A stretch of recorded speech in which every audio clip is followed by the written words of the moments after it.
In early 2012, after I'd asked Pat to be a part of the Crystal's Wrath project, I put together a base mesh of Crash in Blender.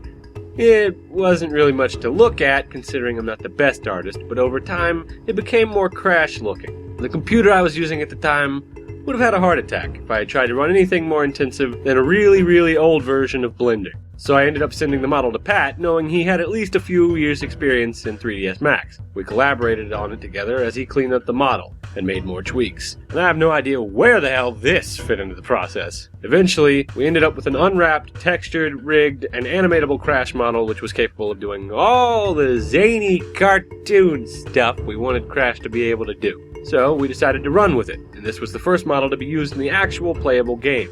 It remained there for a while.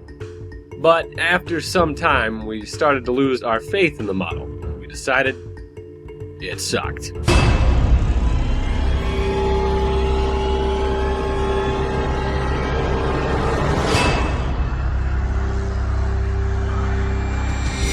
Yeah, after a while, we began to notice all the stupid things that were wrong with the original model. For one thing, there were just way too many polygons for what it was. For some dumb reason, we actually decided to use full spheres for Crash's eyes. I have no idea why I didn't see a problem with that at the time. This resulted in there being about 1,000 polygons more than there needed to be. Not to mention the terrible edge flow around the rest of the model, and the ridiculously inefficient use of polygons everywhere else. He also had a very stiff, hard to work with rig, and a much less than good set of morph targets. His proportions were weird, and he just gave off a generally creepy vibe from looking at him.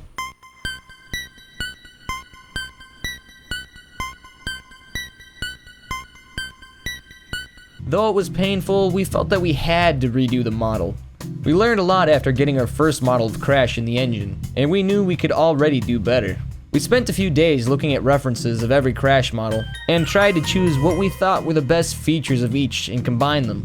Our new Crash model slowly began taking shape as I started roughing it together. I would add some geometry, move it around, send it to Jamie, he'd move it around, send it back, and the process continued on like that for the most part. Once the shape was good, it was only technically about a quarter done. I still had to do a UVW unwrap, make a texture, build a rig, weight the mesh to the rig, create morph targets. I tried to set it up to be much more fluid and easy to work with, allowing for much smoother animations to be created with ease. And a bunch of morph targets to pose Crash's face in almost any expression you could want. We were really excited with how well the model turned out. I jumped right into making new animations. The Chongo Chongo cutscene was our first real test at what the new model could do. And redoing the Crash model brought up the overall quality of the game immensely. We like it, and if you don't, whatever, that's cool. But we really don't feel like changing it again. It's a lot of hard work. Anyway, if you haven't yet, please rate, comment, and subscribe. Be sure to like us on Facebook and check out our blog.